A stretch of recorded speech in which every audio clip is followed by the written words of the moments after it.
So at the time of this recording, the trailer for Assassin's Creed Shadows has been out for almost 2 months, and I've seen a very mixed bag of reactions on the internet towards the whole reveal. There's the whole debacle with Yasuke, and I'm not going to go into it, but it's definitely kind of like fired back on Ubisoft quite a lot. But there's also been a lot of impressed gamers, including myself, that are quite cautiously optimistic about the game. We were pretty impressed by the stealth mechanics, we were pretty impressed by the combat, the overall world, and it seems like, again, it's going to be an impressive game in a lot of aspects. It might not scratch the itch that a lot of fans like me are looking for, and it might not go down as one of the greatest games in history, but I think it's looking like it's going to be a commercially successful game and offer a lot of interesting experiences that we're going to find satisfying when it comes to the stealth, the combat, and the RPG fantasy. I haven't seen enough of the parkour to comment on that, but I think every other area is pretty well covered. What I wanted to do today is trying to analyze what would happen to Assassin's Creed and the industry if Assassin's Creed Shadows flopped. I think that not much would happen to the industry. Ubisoft are not the leaders or the innovators that they once were. Ubisoft used to kind of pioneer the open world formula and other companies would copy them. But nowadays Ubisoft usually copies other games to create a formula that has proven to be successful by copying other risk-taking and innovative companies. So I don't think that the industry would change the way it designs games or the way it doesn't design games based on this game, the way that, for example, Elden Ring had an impact or GTA has an impact. However, I do think that it could impact the franchise because Assassin's Creed Mirage was quite well reviewed by fans, and it showed that it sold relatively well for a discounted price game with a smaller development team and reused assets. It still had a pretty good impact on the reputation of Assassin's Creed and Ubisoft within the core community, and even people outside of the core community kind of really respected Mirage for what it was trying to do. This comes in the face of people being absolutely exhausted and disgusted almost by Assassin's Creed Valhalla and the bloated RPG formula that it's providing. And if this is doubled down by a game that even the biggest RPG fans cannot get behind, I think it could impact the trajectory that Assassin's Creed goes in the future. One of the reasons why the RPG games still get made, even if there's huge criticism behind them from the core fan base, is simply the numbers, the business, that there are still thousands of fans who are maybe less vocal than us, maybe don't care about the old Assassin's Creed as much, that absolutely love these RPG games. And as long as they keep buying the game, as long as they keep buying the microtransactions and spending hours and hours and tens or hundreds of dollars on this game, there's really no incentives to stop making these games. So what happens if after the disappointment of Valhalla was, there is a second colossal disappointment still with the RPG formula?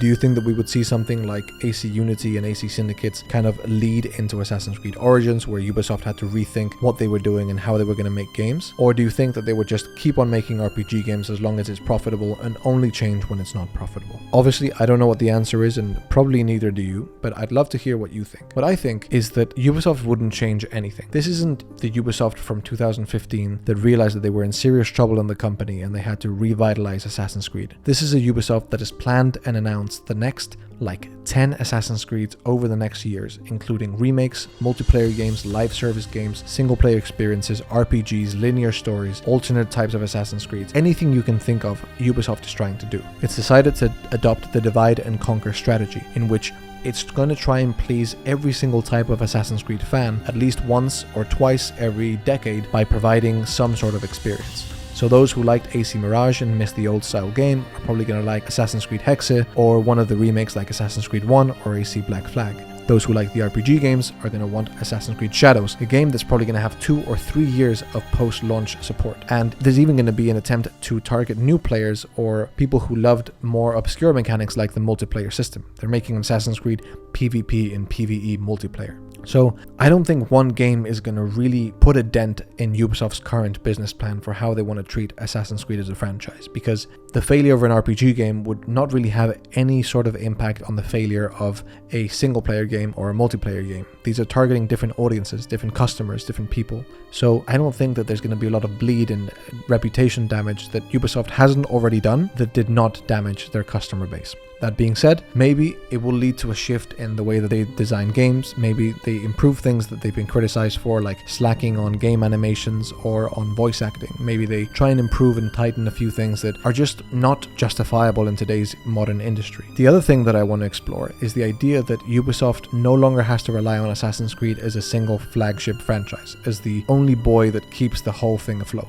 Recently, there's been a lot of press discussing Star Wars Outlaws. Star Wars is finally free for other developers to explore, not just EA, and Ubisoft is having a crack at an open world Star Wars game. And overall, the reviews have been pretty good, despite the general hate that people have for Ubisoft and the game so far, and obviously we have to wait until it's released. It seems like people are very interested and impressed by Star Wars Outlaws, meaning that Ubisoft could have some interesting IP that could combat against Assassin's Creed in terms of the biggest revenue generator. And call me an optimist or an idealist here, but I think that that could leave Ubisoft, and more importantly their creative teams, to take more risks with Assassin's Creed, because you don't have to be as formulaic or as safe or as calculated in your business practice or business malpractice to recoup and make all that investment and all the profit needed from that single franchise. So I think that the answer to what would happen if Assassin's Creed Shadows flops is dependent on not only the trajectory of Assassin's Creed and how Assassin's Creed fans react to Shadows, or should I say Assassin's Creed buyers, because what is considered Assassin's Creed fan just varies so much depending on who you ask and what games you like, and obviously there's just a million different types of Assassin's Creed fans. So I think it depends on what Assassin's Creed consumers and buyers of Assassin's Creed Shadows react like, and I think it also depends on how Ubisoft manages its other IP. How Ubisoft manages this coveted plan that they've had for years to not rely on Assassin's Creed alone, to have games that stand by themselves apart from maybe Rainbow Six Siege that hasn't received a sequel, and bleeding into other IP like Star Wars, seeing if that can be a flagship IP, bleeding into Avatar to see if that can be a flagship IP, or maybe if they can revive Far Cry or create some new IP. I think that if they manage to diversify their portfolio of games and can mitigate risk throughout different IPs, they can take more risks and try and be the innovative company that they once were. I don't know how likely this is. I don't know if we even want Ubisoft to take risks. I don't know if it's the same Ubisoft that could reimagine how open world games are designed. But I'd definitely like to see them in a position where they could do it if they wanted to. Because even though I do miss a lot of the old Assassin's Creed, and I do want a lot of the new Assassin's Creed to change just a little bit, not to say that I hate it, but I do definitely want it to change and focus on what it used to make it so unique. I completely understand from a business perspective, from a financial perspective, that it doesn't really make a lot of sense to change what they're doing. They're making more money than they ever have before. Investors are pretty much only happy with Assassin's Creed. Every other game is kind of being a financial failure, and I really do believe that Assassin's Creed is kind of the only thing that is keeping Ubisoft alive and growing the way that it is. So taking a risk in this financial situation and how their business is built up doesn't really make any sort of strategical sense. I think that there would need to be a lot of more diversification, different company values and different philosophies when it comes to game designs that I hope they adopt from other companies like CD Projekt Red or From Software, who definitely do want to try and take risks